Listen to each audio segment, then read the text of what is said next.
people allowed for Chinese New Year reunion dinner. Plantation sector may hire foreign workers once COVID-19 contained.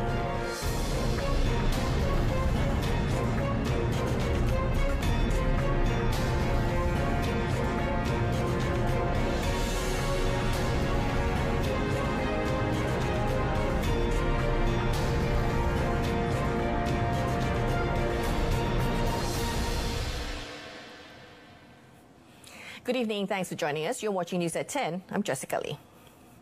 Family reunion dinners on Chinese New Year's Eve, which falls on the 11th of February, will be allowed with up to 15 immediate family members living within a 10-kilometer radius without crossing districts and states, according to the Ministry of National Unity, or KPN. Now, its Minister, Dato' Halimah Muhammad Sadiq, said the matter was agreed upon during the National Security Council, or MKN, technical meeting today, chaired by Senior Minister of Security, Dato' Sri Ismail Sabri Yaakob. The meeting also agreed that religious activities in temples are allowed on the 11th, 12th and 19th of February, subject to strict SOPs, including not having more than 30 people present at a time, with physical distancing observed, while the duration of the prayer will be 30 minutes, with another 30 minutes set for sanitization works between the sessions. Prayers at the temples can be held from 6 a.m. to 2 p.m. only, while the night prayer activity for the Hokkien clan on the 19th of February will be allowed to be held within a compound of their respective homes. Dato' Halimah said unity officers who had been appointed as monitoring officers under Section 3 of the Prevention and Control of Infectious Diseases Act 1988, Act 342, would be monitoring compliance with the prescribed SOP. She also urged the Chinese community in Malaysia to celebrate this year's festival under the new norms, maintain personal hygiene and observe physical distancing to help efforts in breaking the COVID-19 chain of infection. The Ministry of Communications and Multimedia, or KKMM, has examined and identified standard operating procedures, or SOPs, for several creative industries to be tabled at the National Security Council, or MKN, meeting tomorrow. Now, this involves shooting permission and creative content development in and out of studios, live events and cinema operations.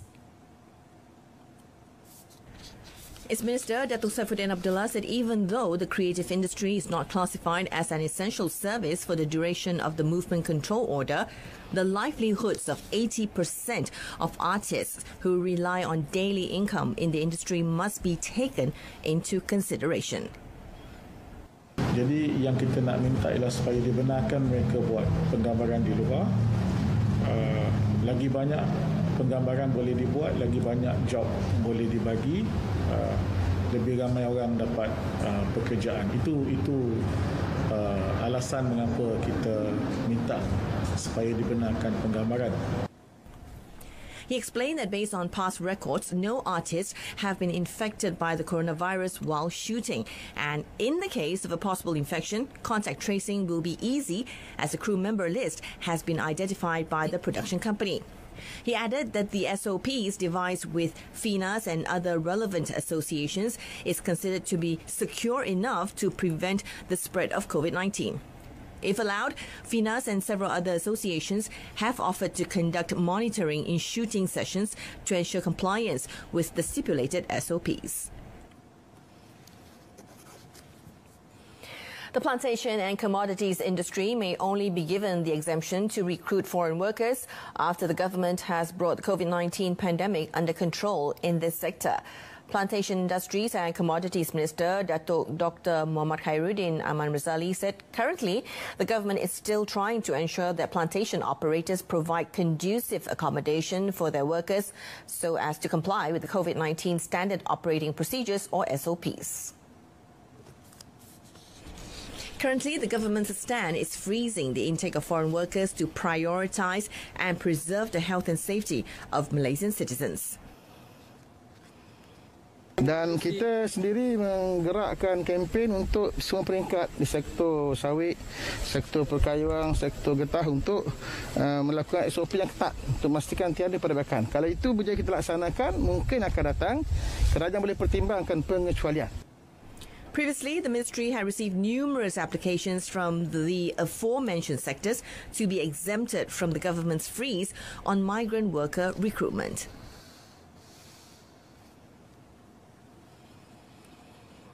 Malaysia recorded 3,731 new COVID-19 cases, with Selangor contributing more than 40% of new infections reported to the Health Ministry over the past 24 hours. Now, Health Director General Tan Sri Dr. Nur Hisham Abdullah said Selangor recorded 1,606 new cases today, followed by Johor with 499 and Kuala Lumpur 372. The latest COVID-19 figures brings the total cases in the country to 242,452, of which 51,241 are active cases. From the new infections reported today, a total of 3,723 cases were local transmissions, while 8 new COVID-19 infections were imported, involving 4 Malaysians and 4 foreigners. The country's death toll from the virus has risen to 872 after 15 more COVID-19 fatalities were reported to the Crisis Preparedness and Response Centre, or CPRC, today. The number of recoveries rose to 3,369 over the past 24 hours, compared to yesterday's 1,692. Now, this brings the cumulative total recoveries in the country to 190,339. Meanwhile, a total of 292 cases are being treated at the ICU, with 140 people requiring breathing assistance. Tan Sri Dr. Nur Hisham also said that 7 new COVID-19 clusters have been detected in Selangor, Johor, Sarawak and Perak. He said 3 of the clusters were workplace clusters, while 2 were community clusters, 1 linked to a religious cluster and another a high-risk group cluster. The government should give priority to putting in place an indemnity system to help boost public confidence in the national COVID-19 immunization program. Alliance for Safe Community Chairman Tan Sri Lam Thai said the indemnity system could take the form of a vaccine injury financial assistance program. Such a system, he said, will further enhance public confidence in the safety of the vaccine, which is a necessary step to assuage those who have been influenced by negative reports in social media.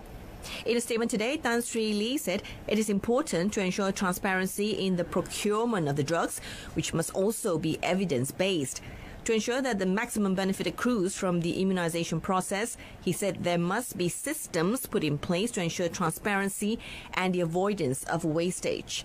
He added that this is also where the National Pharmaceutical Regulatory Agency, or NPRA, has a crucial role to play, whereby it must be independent and free to make the best decisions for the country and the people. The immunization program will be carried out in 3 phases, with the first involving some 500,000 medical and non-medical frontliners. The Malawati Stadium in Shah Alam will be operating as a COVID-19 Assessment Centre, or CAC, for the Petaling district starting tomorrow. Selangor Health Director Datuk Dr. Syahri Ngadiman said the CAC in the stadium will replace the one in the Subang Jaya Municipal Council MPSJ Hall in SS15. This move was made seeing that the stadium has a high capacity to house COVID-19 patients. The CAC in MPSJ Hall is only able to house 500 patients a day, compared to CAC in Malawati Stadium, which can hold up to 1,500 patients.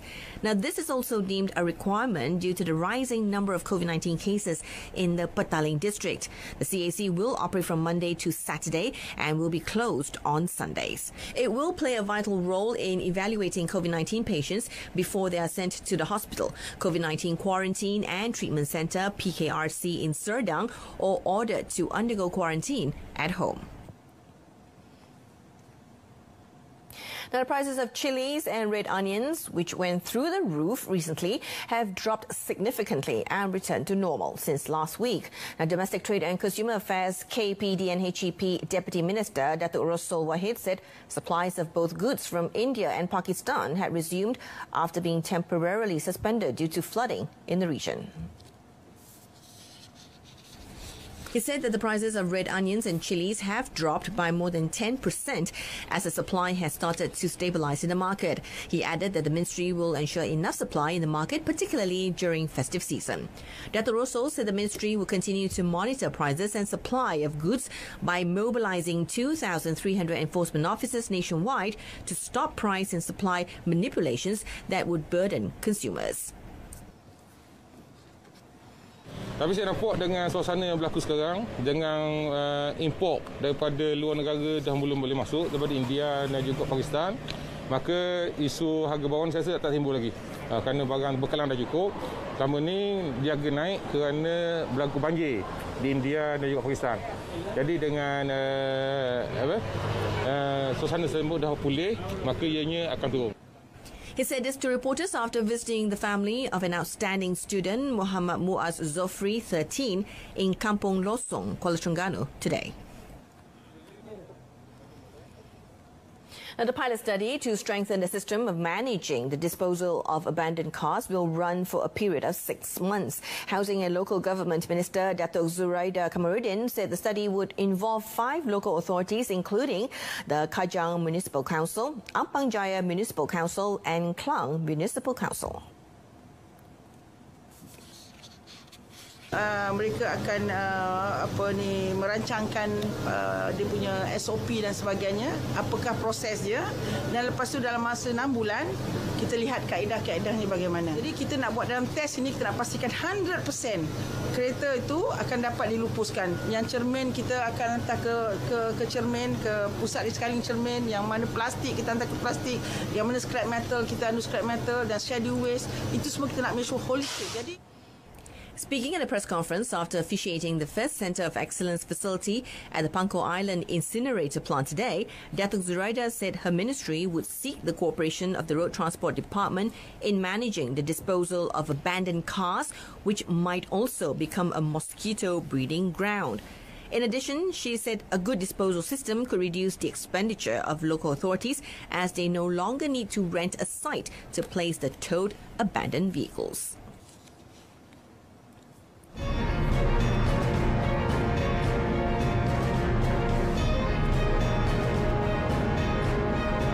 Coming up, contraband liquor and cigarettes worth 1.8 million ringgit seized.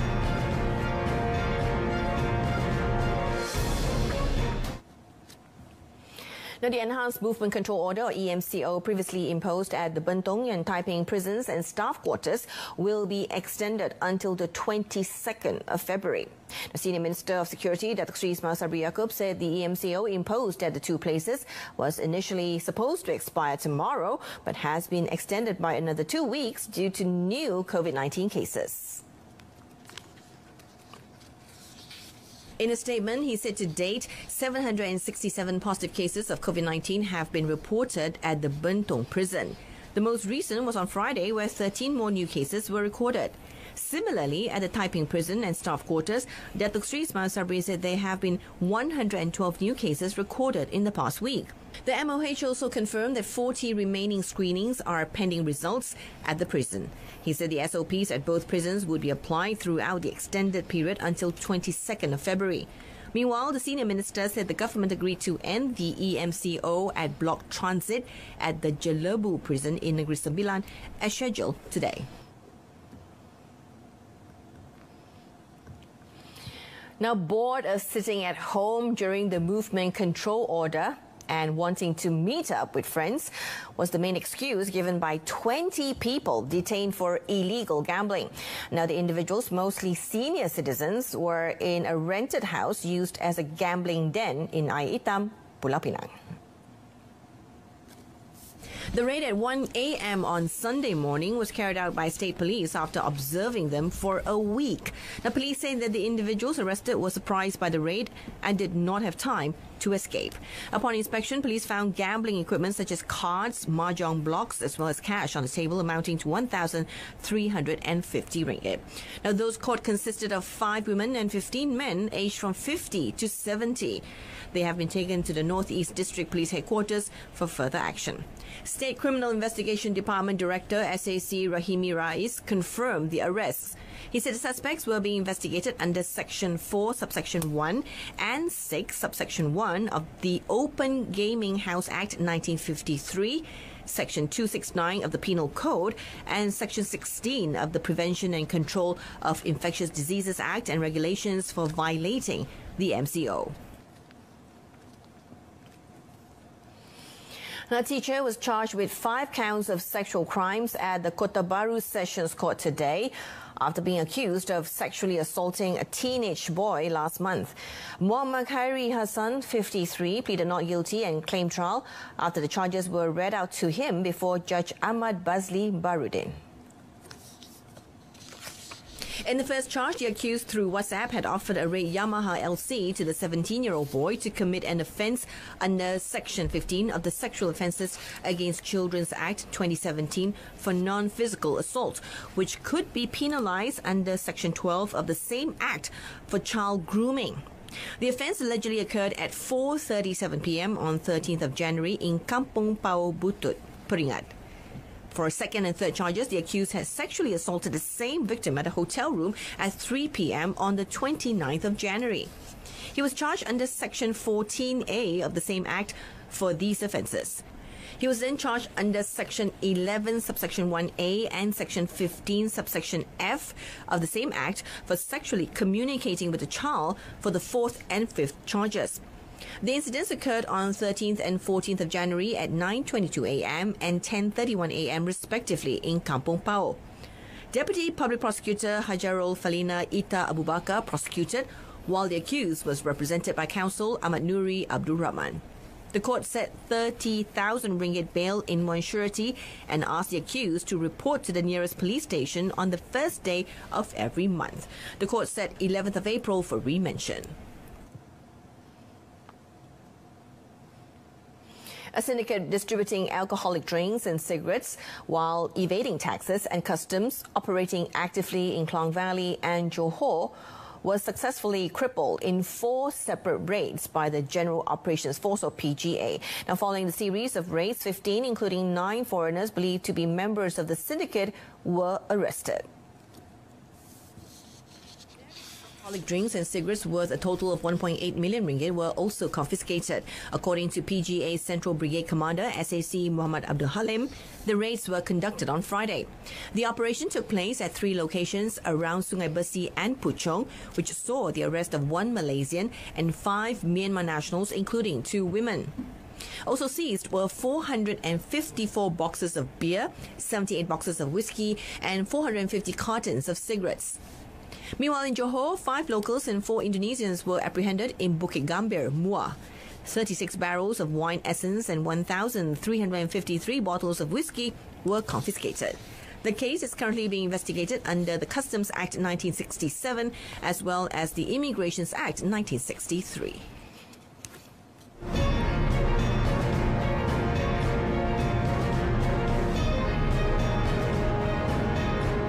In sport, BAM part ways with 5 senior players.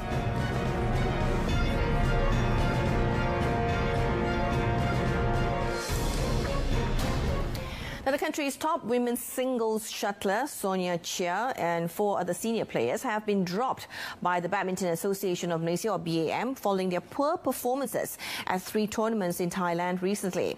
Now, the others shown the exit by the BAM Coaching and Training Committee are mixed doubles shuttlers Goh Sun Huat, Siobhan Lai and Lai Pei Jing, as well as former Commonwealth Games women's doubles gold medalist Vivian Hu.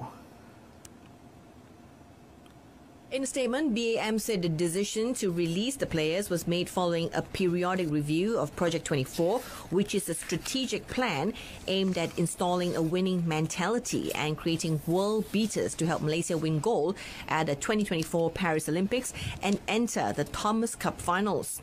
Meanwhile, shuttlers Tan Kian Ming for mixed doubles and Yap Cheng Wen for women's doubles have been given a new opportunity to prove themselves, with stern instructions to show rapid progress.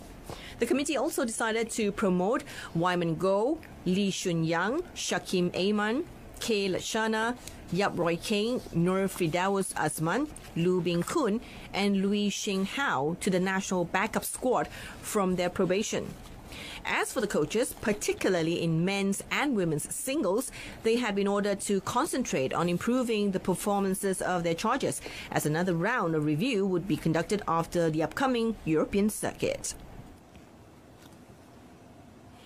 And that concludes this evening's edition of News at 10. In our top story, now more people allowed for Chinese New Year reunion dinner. Join us again at 12:30 tomorrow afternoon. I'm Jessica Lee. Stay tuned to Berita RTM and have a pleasant evening.